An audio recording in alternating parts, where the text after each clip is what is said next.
Voilà, c'est toujours assez intéressant de faire des choses parallèles et cela tombe bien. Pourquoi avoir choisi Mewé? Il y a de cela quelques semaines, il célébrait je crois 35 ans de carrière musicale et hier encore c'était une dédicace qu'il faisait au peuple Grassfield. Il y a une célèbre fête notamment du côté de la zone Schengen où les peuples bamileke ont décidé de se réunir pour pouvoir faire une fête et on sait que parmi les artistes qui sont des pays frères, des pays voisins, Mewé se targue toujours comme être celui-là qui est le bamileke le plus des bamileke. La preuve en est qu'il maîtrise très bien les langues, contrairement à certains Camerounais. J'ai juste fait ce parallèle pour recevoir un aîné qui vient pour la seconde fois au Cameroun et d'ailleurs il connaît déjà même certaines régions du Cameroun où Rosie, qui est la rédactrice en chef, n'est jamais partie. Blé, Guy, Didier, il est journaliste et reporter, il représente Radio de la Paix.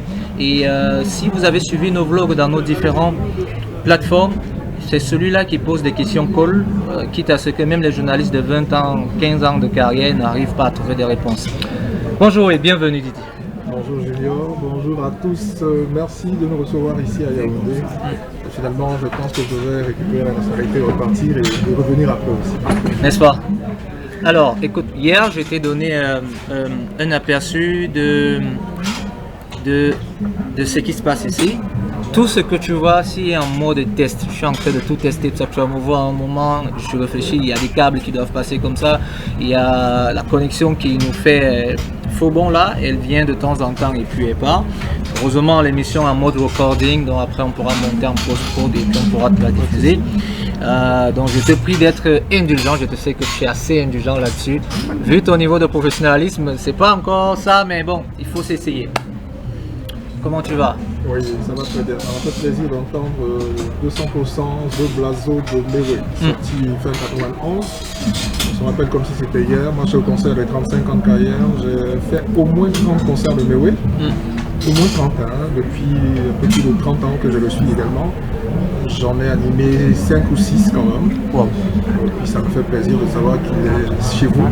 Je le vois porter le top et je suis content de savoir justement qu'il a une bonne culture camerounaise avec son titre Tu dis que quoi. On n'a pas besoin de venir à Yaoundé, à Boya, à Bafoussam ou à Bertoa pour savoir un peu de quoi il s'agit. Et lorsqu'on écoute cette chanson, on se rend compte déjà qu'on fait le voyage avec Mewé. Sur le titre Tu dis que quoi, avec une belle démonstration de Ben Sikin, Machalu jusqu'à Douala pour voir. Il faut rappeler sans t'interrompre une aventure, c'est-à-dire tu as très bien fait de le mentionner, tu es parti du genre, tu ne savais pas où tu partais, c'est cet esprit de reporter là. Oui. J'étais content, je n'avais vu que des photos. Et puis une fois sur place à Douala, j'ai reconnu certains endroits. Je suis allé jusqu'au grand monument qui fait en sculpture de récupération là. Oui. Et puis j'ai voulu rencontrer des acteurs. Malheureusement, j'ai pas eu tout le monde. J'ai pas eu Petit Pays, j'ai pas eu Ben Deka, j'ai pas eu Grâce Deka.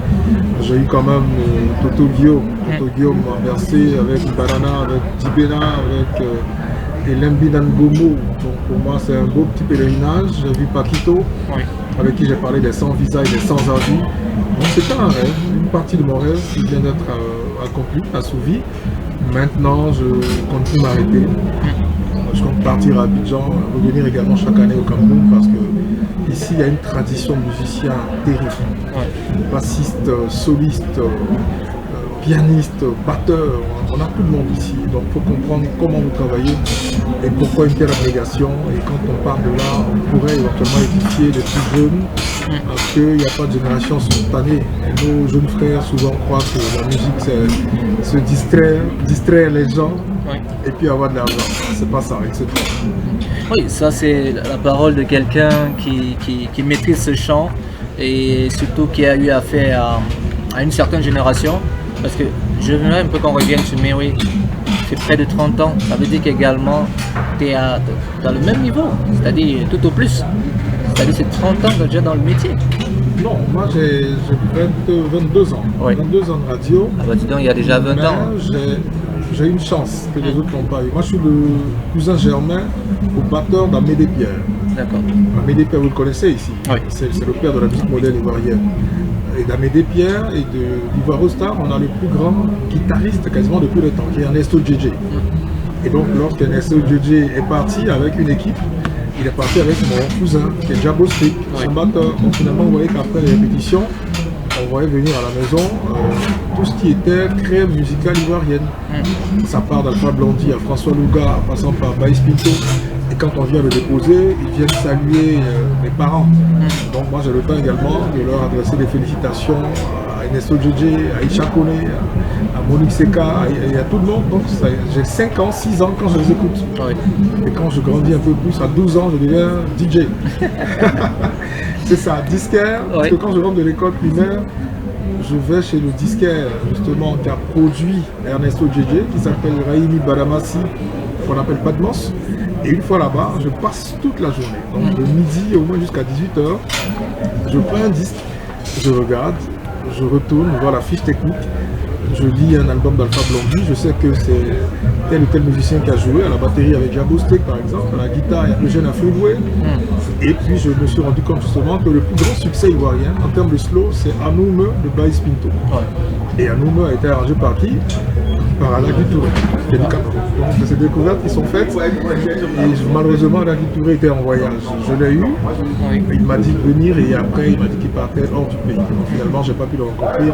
Mais lorsqu'on a Alagui Touré qui travaille sur Anoume, qu'on se rend compte qu'il a travaillé sur des types comme Osita Palamo, de Monibile, sur Pierre Demoussi, Ngalé Jojo et tout. On se dit il y a des grands musiciens ici. Et lorsqu'on vient, c'est pas seulement pour le ndolé, pour le héros. Tout à fait. C'est pour parler de votre musique également. Oui. Et parler, surtout que non seulement vous parlez de cette musique, mais vous montrez également, permettez la redondance, cette maîtrise que certains confrères, fut-il jeunes ou encore même plus âgés, n'ont pas. C'est-à-dire... En fait, on est d'abord passionné, la musique est venue vers nous. Moi, je sais que je n'ai pas toutes les aptitudes pour chanter, c'est pas évident. Oui. Mais parler de ceux qui chantent, ça, c'est pour moi, c'est un vrai don. Donc, à la limite, Dieu m'a fait grâce, j'ai eu quand même la chance d'être accompagné ou d'avoir les moyens de me déplacer. Je me suis dit, pourquoi ne pas aller vers ces musiciens chevronnés là, qui ont écrit les plus belles histoires de la musique. Donc, si j'ai la chance d'être au Cameroun, je vais vers toutes ces icônes-là et puis comprendre un peu, au-delà de tout ce qu'Internet peut écrire, parce qu'il y a même des erreurs, qu'est-ce qui peut être juste. Donc, lorsqu'on passe la journée avec Aïssa Pakito et qu'on comprend comment Petit Pays travaille, comment le Love Makossa est né, on a le temps de parler avec Ben Deka, je l'ai eu au téléphone. On est revenu sur les compositions comme celle de Aussi Doumbéa et autres avec Kras Deka. Il a parlé de Souffrance d'amour, on s'est eu. Après, c'est rien de plus beau en fait. C'est vrai que je n'ai pas totalement eu les acteurs du cinéma, je voulais les rencontrer, mais ça a été un peu difficile. Mais quand même, je me suis établi dans l'univers de la musique. Et on se rend compte que Mewe, par exemple, dans la composition du Zo Blazo, il y a une forte influence Makossa, vous le savez bien. Après, il travaille avec Ernest Nwama, avec Nkunda Minka. Mewe est un excellent bassiste, son frère Deza est soliste. Quand on combine les deux, basse, solo, on se rend compte que le fond musical c'est du Makossa. Lorsqu'on écoute un titre comme le dernier des Fédérés, si vous l'écoutez bien, vous allez savoir que c'est vraiment du Makossa qu'on écoute. J'aimerais également, puisque vous avez évoqué Aladji Touré, Toto Guillaume, et avez-vous également cette opportunité, cette occasion, parce que vu votre background, de vous rapprocher de Manu lorsqu'il était au niveau de l'orchestre de la télévision? Pas quand il était encore à la RTI, mais après. Lorsque Manu était encore à l'orchestre de la RTI, moi je n'étais même pas encore au niveau du certificat d'études primaires. Ah oui. C'était pas évident, mais longtemps après, il est revenu célébrer 40 ans, 50 ans de carrière. Il est même revenu pour la relance du Massa, marché des arts du spectacle africain de l'époque. Et c'est là un peu qu'il nous a expliqué tellement de belles choses au niveau de Soul Makossa en 72, justement, après la coupe que vous avez manquée en 72 sur la face B, Soul Makossa. Après le succès de Soul Makossa aux États-Unis, c'est Manu qui a quasiment ouvert les vannes, je pense. Un succès africain aux États-Unis.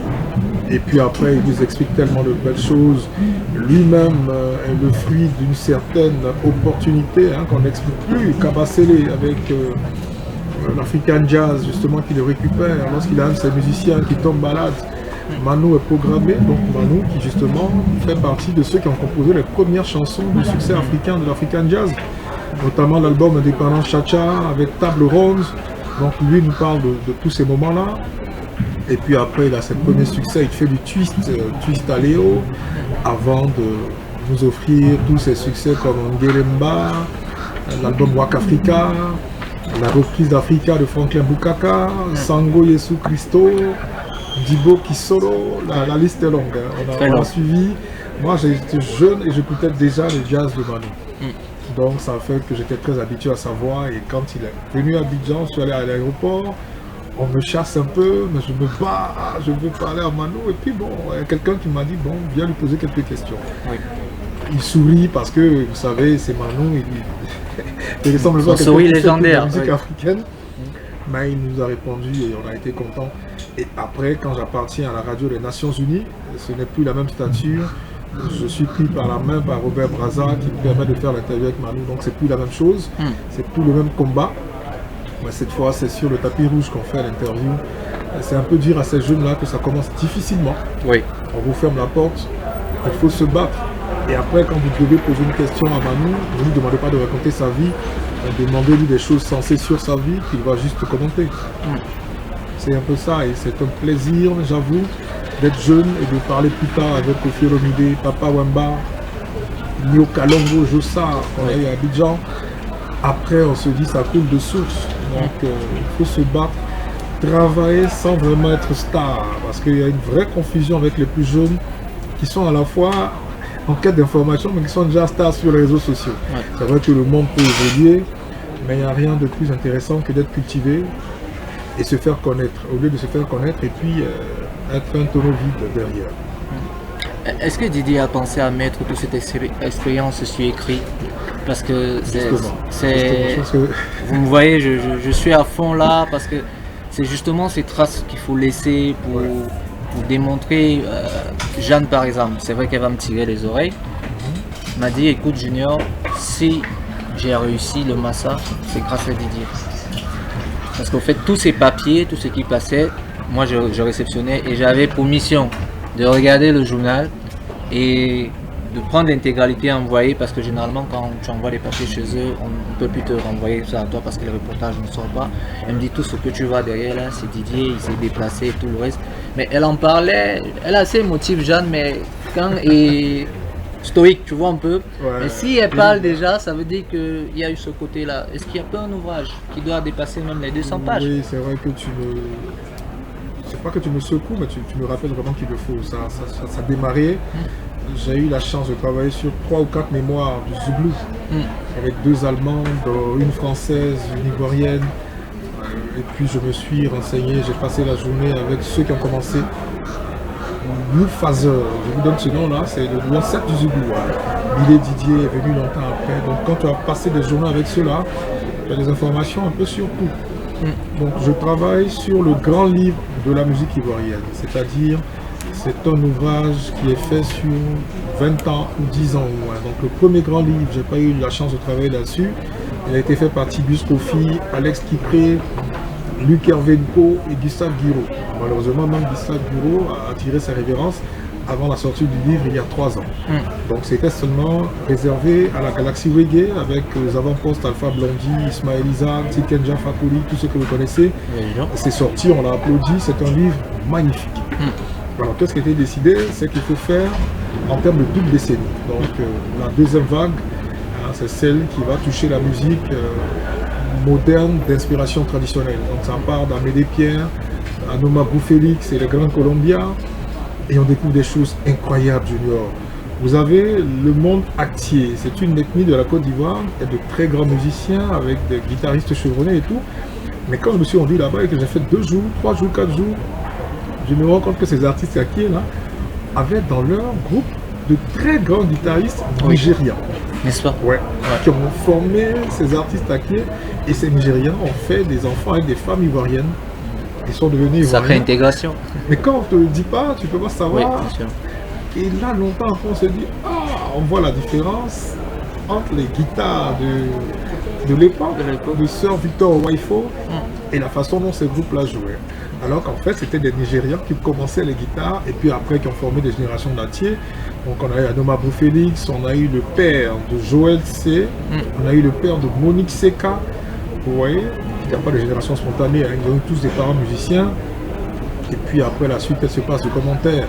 Arafat, ce que vous connaissez bien, est le fils du plus grand ingénieur de son, qui est Juan Pierre, est le neveu du crooner le plus abouti, qui est Do Albert. Sa mère, c'est Tina Glamour, donc, qui a fait le groupe RS, qui a fait une carrière solo. Donc voilà quelqu'un qui n'a pas fait trop d'efforts pour être bon musicien.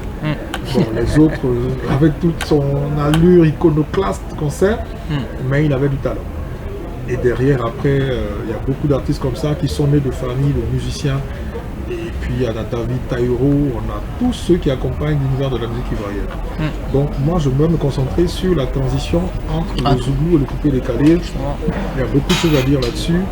Et j'ai commencé à travailler là-dessus. Et je veux d'abord faire un livre sur la production radio et le journalisme radio. Et après, ça va s'accompagner d'un livre sur la musique parce que je me suis donné pour mission de laisser quelque chose à la postérité. J'ai eu la chance d'aller vers des artistes avec qui j'ai parlé pendant des jours. On m'a passé des informations. Ces artistes n'ont plus de ce monde. Donc j'ai des documents écrits et sonores. Je pense que le mieux pour moi, c'est de mettre à la disposition de la jeunesse. Et puis après, je vais vers des endroits retirés pour comprendre qui fait quoi dans telle ou telle musique. C'est une passion. J'avoue que quand on vit cette passion-là, on ne sent même pas qu'on s'ouvre. Et puis l'argent ne vous dit rien. On ne voit pas le temps passer. Mais quand on vit cette passion, on a quand même l'inspiration de créer d'autres voies, de créer une boîte, d'avoir des hôtesses, de créer une boîte, d'avoir un côté restauration pour gagner un peu tous ces marchés. Là, vous avez toutes ces infos-là. On a quand même tout ça. En fait, ça c'est la plus-value qui va faire qu'il faut qu'on trouve le moyen de voyager. Parce que c'est grâce à un préfinancement personnel que je suis là. Tout à fait. Bon, si après les entités, autorités ivoiriennes remboursent les fonds, vous êtes sûr que ça va encore repartir vers quelque chose. Moi, par exemple, quand je décide d'aller vers un festival, c'est vrai que vous savez que le festival, c'est beaucoup d'ambiance, de divertissement, de restauration. Mais non, moi je vais vers ceux qui décident en termes de sauvegarde culturelle. C'est eux que je vais rencontrer. Figurez-vous, chez nous, on a une artiste qui a tiré sa révérence dans les années 90, 95, 96. Elle s'appelle Zélé de Papara. Son village natal, c'est Koulousson, mais elle s'est mariée dans un village du nord de la Côte d'Ivoire qu'on appelle Papara. Mais Zélé de Papara a eu 11 enfants. Et les 11 sont décédés avant l'âge de 3 ans. Oh là là. Vous voyez comment c'est terrible. Et donc, chaque fois, comme ça, on la conspuait, on la rejetait, on lui a dit qu'elle était une femme de malheur et tout. Et elle a tellement gardé toutes ces douleurs, toutes ces meurtrissures. Et finalement, ça a été pour elle une source d'inspiration incroyable. Et donc, dans la manière de chanter sa souffrance, elle est devenue une icône de la musique sénoufo. Et donc, dans tous les villages sénoufo, lorsqu'il y avait des mariages, des réjouissances, il paraît qu'elle avait une perception philosophique de la manière de rendre. sûr. On a été éprouvé 11 fois. 11 fois. Donc moi, ce que j'ai dû faire, je suis allé jusqu'à Boundiali. Parce qu'elle est de Tengrela, qui est à quelques kilomètres de Boundiali, mais je suis allé à Boundiali et j'ai rencontré des profs d'université qui m'ont parlé de la vie et de l'œuvre de Zélé de Papara, par exemple. Et quand un Sénoufo écoute ce genre de production, on appelle à la radio pour dire mais qui a fait le document? Vraiment, merci, on s'est retrouvés chez nous et tout. Et c'est là notre satisfaction. Aller jusqu'à Boisseau pour rencontrer le grand Eba Aka Gérald. Je vous assure que quand il nous explique son histoire, c'est impressionnant. Il n'y a pas d'électricité à Kumasi, au Ghana. Il faut une semaine là-bas. On ne peut pas jouer, on ne peut pas enregistrer. Donc après une semaine, ils ont un titre qu'ils ont enregistré, Trahison sans répétition. Ouais. En un trait, ils finissent la chanson, ils prennent le car, ils quittent Kumasi et ils reviennent sur Aboissou en Côte d'Ivoire. Donc ils donnent le CD à son producteur pour lui dire va faire un coup d'essai et puis on verra. Et le producteur qui essaie, ça devient un des plus grands succès ivoiriens de tous les temps jusqu'à aujourd'hui. Ouais. Donc les histoires ont des anecdotes, les histoires ont des histoires particulières, surtout les succès. Premier Gaou, on vous raconte Ah oui, vous non, allez ça rire. c'est quelque chose de ouf, justement. Donc c'est ça qui me passionne, comprendre un peu ce qui est inédit dans le succès d'un album et dans la vie d'un artiste. Lorsque vous savez ça, vous arrivez à expliquer aux jeunes comment il faut se battre aussi finalement. Et est-ce que le même conseil peut aussi également aller à l'endroit des jeunes journalistes envers les aînés que vous êtes? Oui, forcément, forcément. Moi, je me suis dit une chose. Vous savez qu'ils ont un talent fou en termes de maîtrise du digital. Si on se met pas ensemble, notre connaissance, notre culture, ce qu'on sait, on les met avec ces jeunes qui puissent prolonger la connaissance qu'on a en termes de production radio, documentaire, de télévision et tout. Je pense que ça va faire une bombe. Donc, au lieu justement de dire qu'ils sont trop dans le sensationnel, je pense qu'il faut les recadrer et puis il faut qu'on se mette ensemble pour faire de belles productions. Surtout en termes de documentaires, on peut faire des documentaires, même pas forcément en termes d'interviews de personnes qui sont encore en vie, mais si on a la chance de regrouper les documents écrits, sonores et visuels, on va faire de très belles choses. L'Occident est en avance à cause des moyens. C'est vrai qu'on n'a pas les mêmes moyens, mais on a les mêmes têtes. On a eu le temps de voyager, ils ne sont pas extraordinaires.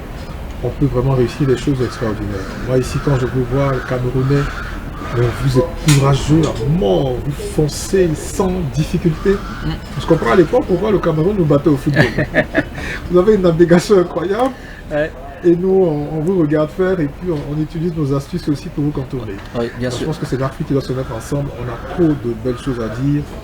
Moi, quand je vois la vie de vos artistes, je suis tout le temps fasciné. C'est des travailleurs invétérés, Eco Roosevelt, Marc Zambo, Richard Bonnard, Blick Bassi, ça bosse fort, Hervé Nguebo. Et ils apprennent à travailler sans moyens.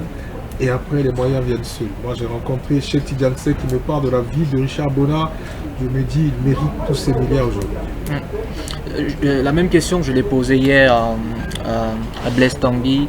Les relations entre génération, on va dire, journalistes et animateurs, comment c'est au niveau de la Côte d'Ivoire? Moi, je vais te donner un exemple ici au Cameroun. Au Cameroun, c'est tout sauf de la vérité. Tu as beaucoup plus à faire de l'hypocrisie, ou bien tu as des ennemis qui ne veulent jamais, comme on dit en anglais, shift the place. C'est-à-dire à chaque fois, c'est tout pour eux, rien pour les autres. Et voilà pourquoi parfois vous allez voir, il y a des événements là où nous sommes pointés du doigt. Vous savez, on se querelle très souvent, et de bonnes querelles au sein de la blogosphère.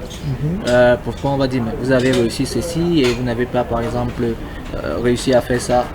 Comment est-ce que ça se passe mais moi aussi, avant de répondre à ta question, je te ramène la même question. Qu'est-ce qui a pu bien se passer pour qu'il y ait ce petit fossé là finalement? Justement, tu l'évoquais tout à l'heure en parlant d'une transition entre générations. Il y a eu une génération qui a formé, c'est-à-dire une génération avant qui a formé des aînés qui sont là. Et maintenant, ceux qui sont là actuellement, ils n'ont pas suivi, je vais dire, la même voie que les prédécesseurs ont eu à faire. Du coup, il y a eu ce fossé. Donc, ils sont rares, ces aînés qui tendent la main. Ils sont rares, ces aînés qui peuvent venir s'asseoir comme vous êtes là. Mais rassurez-vous, ils sont en train de checker le live. Et puis, ils vont te dire à côté, bah, écoute, je peux avoir son numéro. Tu me l'envoies à la radio, est-ce que, mais fais ça pour moi, je suis quand même ton grand. Donc il y a eu ce problème-là, et j'oubliais Didier, il y a au moins 80% qui découragent.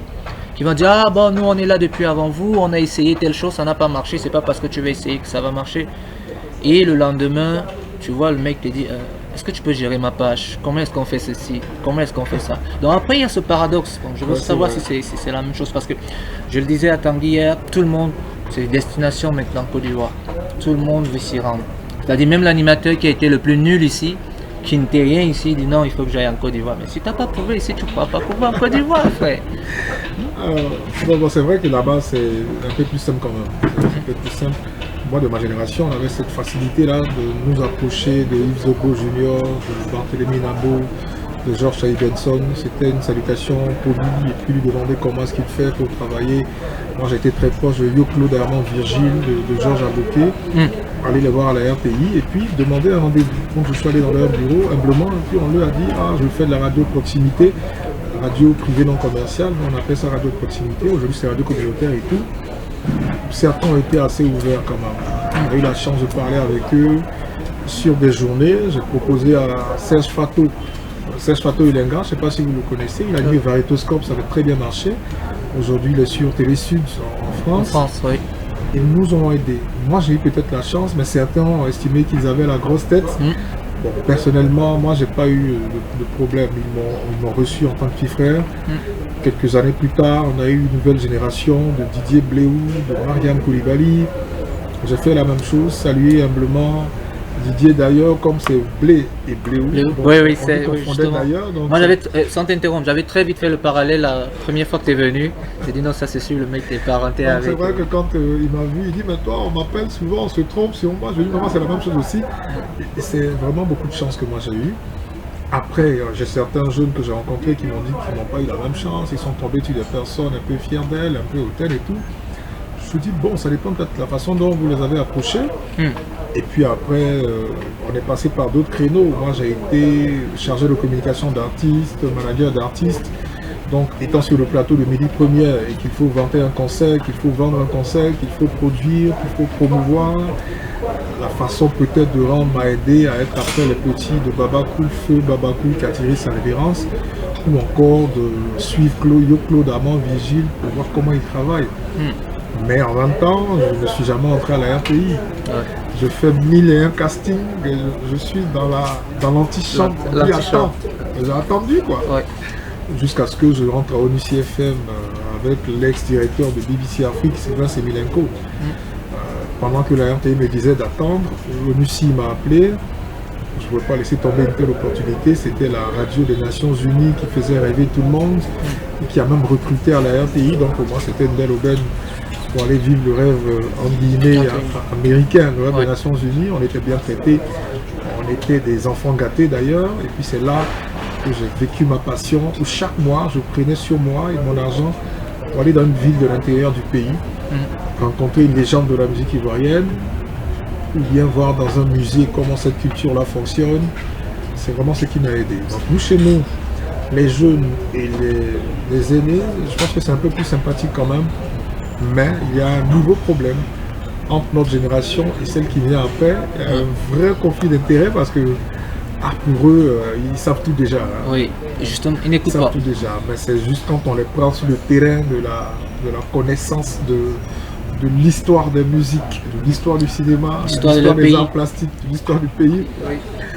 C'est là qu'il y a problème. Mais sinon, si c'est faire le bling bling, vidéo, beauté, télévision, maquillage, petite balade dans les rues, au restaurant. Bon, là, on peut pas, il n'y a pas de concurrence.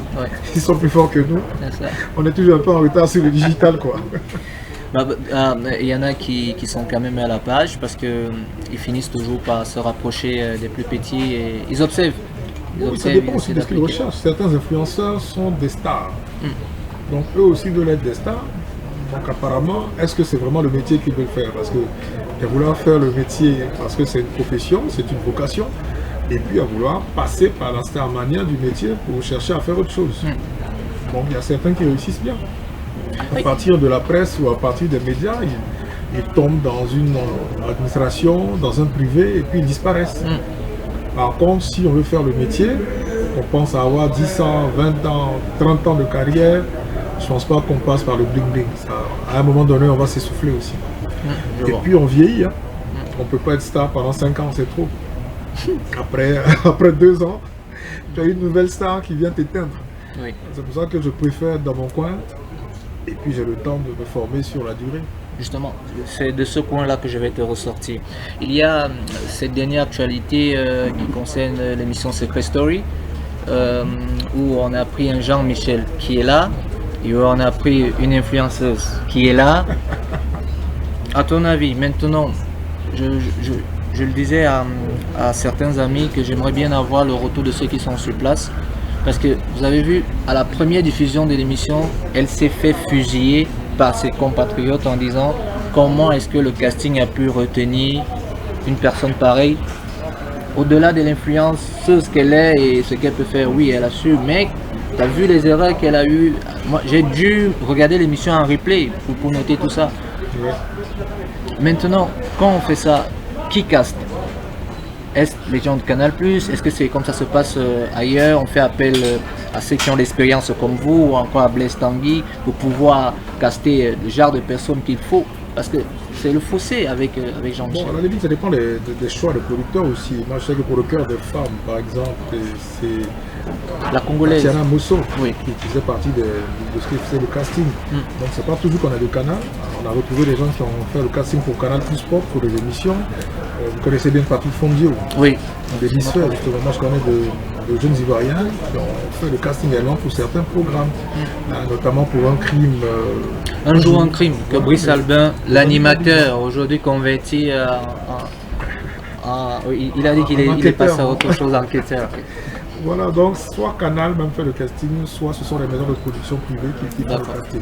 Moi, je pense qu'ici, il n'y a pas de grande réflexion à faire. C'était l'audience de Stéphane Haël. Ses followers la suivent sur la télé. Beaucoup d'animateurs ont ces difficultés-là. Ils disent qu'ils viennent proposer des émissions, on leur demande vous avez combien de followers. Je dis bon ça c'est vous, hein. Moi je connais pas cette génération-là. Moi quand je dis que je viens parler de Michael Jackson, je ne suis pas américain.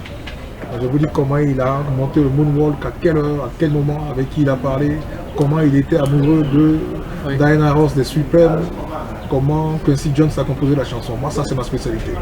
Donc comme je sais que je connais ça, je n'ai pas peur de faire un casting ou d'entrer partout. Mais vous venez avec des followers. Bon, si vraiment vous avez beaucoup de followers, que vous avez un bon contenu, ça peut passer. Donc je pense que c'était ça. L'idée c'était de faire venir les followers de Stéphane Haël.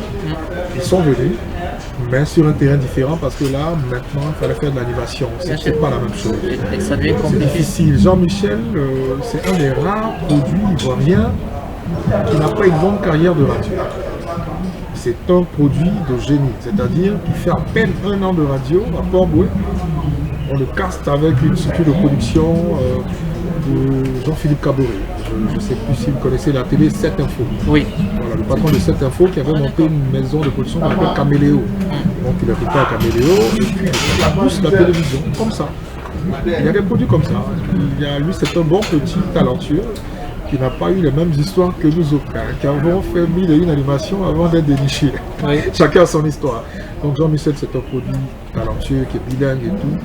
Mais après, quand on le met avec Stéphane Haël, on se demande bien, est-ce que c'est lui qui devait revoir son style et ne pas rester comme tel? Parce qu'elle, ne faisant pas d'animation, devait élever son niveau. Bien sûr. Et à ce niveau-là, le public est un peu... oui, il n'est pas tant. Dubitatif, pas toujours très satisfait. Qu'est-ce qu'il faut faire aussi? Moi, c'est un format de mission que je ne maîtrise pas trop. Bien sûr. Je me dis, c'est nouveau, c'est pour une nouvelle génération. Donc, on regarde, on s'adapte pour ne pas être sclérosé. Qu'est-ce qu'il faut faire? Il faut pouvoir faire avec. Mais il faut aussi encourager ces jeunes qui font des écoles de communication, de journalisme, qui veulent faire le métier. Il y a nous autres qui n'avons pas fait d'école d'abord, mais qui ont été obligés après d'aller faire le diplôme à l'école aussi. Et puis, si elle est influenceuse ou il est influenceur, on peut peut-être prendre le temps de le former avant de le mettre à l'écran. Sinon, après, ça devient la colère du public, les gens qui n'apprécient pas trop. Maintenant, qu'est-ce qu'il faut faire? Est-ce qu'il faut discrètement la former de façon accélérée pour qu'elle revienne vers une meilleure prestation? C'est la question qu'on se pose. Oui, parce que moi j'ai fait un fact-checking pour essayer de voir ce que ses followers disaient sur la blogosphère et tous prenez l'exemple de TF1 qui reconvertit certains Miss, qui reconvertit certaines influenceuses qui deviennent plus tard des présentatrices dans certains programmes. Mais sauf que à toutes ces personnes, je répondais, mais ils suivent des formations. Ces personnes-là suivent des formations en off. Et il y a votre confrère, notre confrère qui est du côté du Gabon, Steve Anderson, qui nous faisait comprendre qu'il a perdu également un casting comme ça devant Emma Lewis pour Bachelor à cause de ses followers dont vous avez parlé. Oui, il nous l'a dit. Il nous a dit qu'au fait, quand ils sont arrivés à un niveau, c'est les deux qui restaient. On a dit, bon Steve, tu as combien de followers? Et à côté, tu avais Emma Lewis qui avait le plafond. Voilà, je pense qu'Emma Lewis a la chance d'avoir fait du cinéma. Oui. C'est différent. Hein. À la différence de peut-être l'autre qui avait participé au concours Bachelor. Vous savez, Emma Lewis, elle est quand même parmi les actrices primées au FESPACO, et puis dans le mec idéal. Tout comme toi, sans t'interrompre, elle est régulière ici, tout comme toi, chaque fois les écrans noirs. 2, 3, 4 films, on a une certaine aisance au micro. Donc je pense qu'on peut mettre influenceur. Il y a des artistes également qui sont très bons animateurs aussi. Oui. Je pense qu'elle n'a pas réellement encore le feeling de l'animation. Sinon, on ne peut pas forcément être animateur à l'origine, être artiste, être arrangeur, être, je sais pas, acteur, et puis pouvoir faire une petite émission tranquillement. Donc je pense qu'on va la former, au public aussi d'être un peu plus indulgent. Nous, souvent, on a peur de faire même la télévision parce qu'on se dit les gens sont amers. Hein. Oui, c'est pas facile. Impitoyable, hein. Là, donc, on a encore la vieille garde radio. Là-bas, quand tu tournes en radio et qu'on te félicite, tu es content. Et quand ça bascule en télé après, il y a tellement de choses qui viennent s'ajouter au-delà du talent que tu peux avoir. D'aucuns pensent que ta plastique ne passe pas, son visage ne revient pas, j'aime pas sa barbe, il y a tellement de paramètres qu'on ne maîtrise pas. Donc jusque-là, on est encore en radio. Bon, le temps de la télé, c'est le temps de Dieu, hein. On attend de voir et puis on ne change pas de média comme un plat de Morée ou de poulet DG. Il faut faire attention parce que les emplois, surtout quand on est en sécurité quelque part, je pense qu'il faut réfléchir avant de partir. Oui, oui, justement ça tombe bien parce que Landry, tu vois, qui est en train de gérer tout ce qui est son et streaming, on est déjà à 2 télés. On était à une première télé, on s'est retrouvé à une seconde et on a des gens qui nous ont vendu un rêve. Et lorsqu'on a vu que le bateau ne faisait qu'aller au fond, nous on a sauté. Moi j'ai sauté avant lui. Quand je reviens, on me dit non, lui également il doit savoir. Et curieusement, après qu'on rencontre ses aînés, il ne nous salue pas. Ah bon? Oui, non, il ne nous salue pas. Il me dit vous aurez dû rester, vous aurez dû souffrir. Et ça commence à décourager. C'est un peu ce que nous on vit ici pour pouvoir vous parler de ces réalités-là. Tu as évoqué tout à l'heure les Magic System avant qu'on ne boucle cette émission. J'aimerais qu'on parle du côté musique des Magic System. Tout récemment encore, on est dans un même forum avec, comment tu l'appelles, Juliette Fivette qui nous envoyait justement quelques photos où ils ont reçu, je crois que c'était le 3e disque de Diamant avec le titre Premier Gao, si je pense bien. Et Juliette a nous demandé, mais ces gars, s'ils ne sont pas fatigués de recevoir des prix, ça veut dire qu'ils travaillent bien, on devrait copier leur modèle. Est-ce que c'est la même chose vous en tant que journaliste ou bien animateur? Quel est le plaidoyer que vous faites pour que les artistes puissent suivre cette voie-là, surtout les artistes dits de la nouvelle génération? Je pense que c'est le staff qui doit faire un travail. Il faut travailler avec des professionnels. L'artiste comme son professionnel. Et puis on travaille autour avec des professionnels. Sinon, c'est pas évident. Magic System, moi je suis de Marcory, hein. C'est la commune qui abrite à Nomabo, le village justement à Salfo. Donc moi j'ai vu à Salfo faire le royaume, 95-96. Donc je sais de qui je parle. C'est un garçon pétri de talent, mais qui a eu besoin d'anticipation. Vous savez qu'il est récemment titulaire d'un master. Oui, HEC de Paris. Chez nous, c'est rare de voir un artiste zouglou qui continue ses études parce qu'il est fatigué déjà. C'est une carrière qui demande tellement de souffrance. Vous savez, on fait les funérailles de 20h à l'aube et à la fin on a 30 000 francs. Pendant qu'on est 12 ou 13. Donc finalement, regarde le niveau d'abnégation. Ça veut dire déjà que quand un gars comme Salfo voit la souffrance, c'est comme un jeu d'enfant pour lui parce que depuis les années 90, il sait de quoi il parle. Donc après finalement, lorsqu'on a premier Gaou, ce que les gens devraient savoir, c'est que le premier Gaou n'est pas d'abord le succès du disque d'or. C'est après qu'on a le remix et le sample Bob Sinclair qui change tout. Oui. Et donc à partir de là, les succès s'enchaînent. On a un Gaou à Oran, c'est chaud, ça brûle, jusqu'au plus grand succès aujourd'hui, en ce moment, c'est Magic et Air. Ça change tout. Lorsqu'on met la chanson après chaque match mondial en Russie, Oui. on se dit, bon là, c'est bon, les gars, ils sont arrivés. Même au championnat camerounais. Ah bon, Oui, hein. en élite 1. Et après, il faut maintenant s'acheter les services de certains managers, de certains tourneurs, certains bookers. Et là, ils ont une équipe de professionnels, des jeunes qui savent que quand on travaille avec Magic, les disques d'or suivent, la SACEM qui est régulièrement aux côtés des artistes. Et puis, on a des tour managers qui chaque année organisent des concerts. Donc, chacun, sachant que Magic System a atteint un certain niveau, on a pas mal d'artistes africains qui ont eu le temps de tourner internationalement, mais quand même, il faut marquer la régularité de Magic System. C'est là que ça devient intéressant. Donc, c'est au niveau du professionnalisme qu'il faut pouvoir faire la différence. On peut avoir de très grands artistes, mais si on n'a pas la chance d'avoir de très grands professionnels, on stagne un peu. On a l'exemple de Dobé Niaoré, qui pour nous est un modèle. Elle tourne mondialement. Chez vous, la liste est longue également. Quelqu'un comme Bona, comme tous les autres, ça tourne, ça ne s'arrête jamais. Côté Mali également, on a toutes ces étoiles qui sont là-bas. C'est vrai qu'on a eu les difficultés de Rokia Traoré, mais on sait combien Oumou Sangaré tourne également. Amadou et Mariam, c'est la même chose. C'est le staff qui fait tourner l'artiste et l'artiste, lui, n'est qu'un produit. Donc je pense qu'à ce niveau-là, Magic ne s'arrêtera jamais parce que ça reste déjà le groupe le plus titré africain.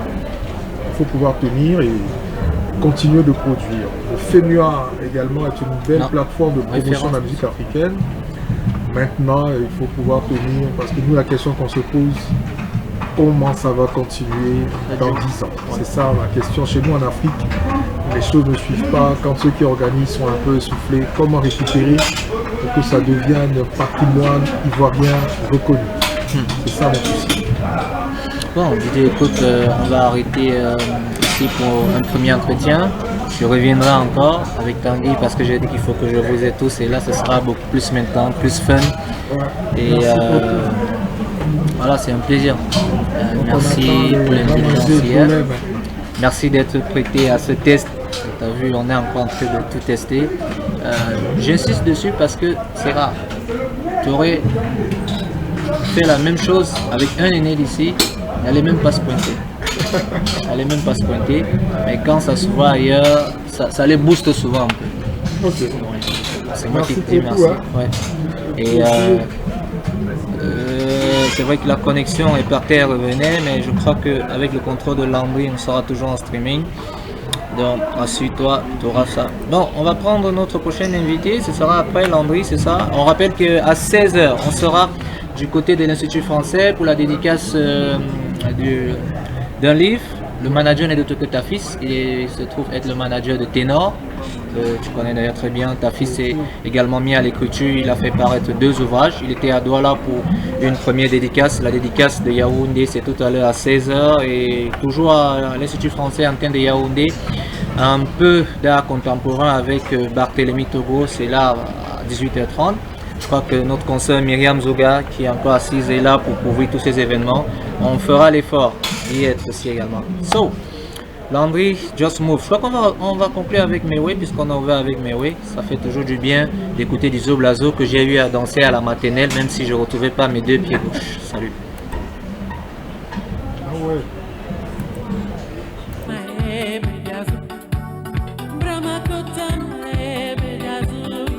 Petit Paris.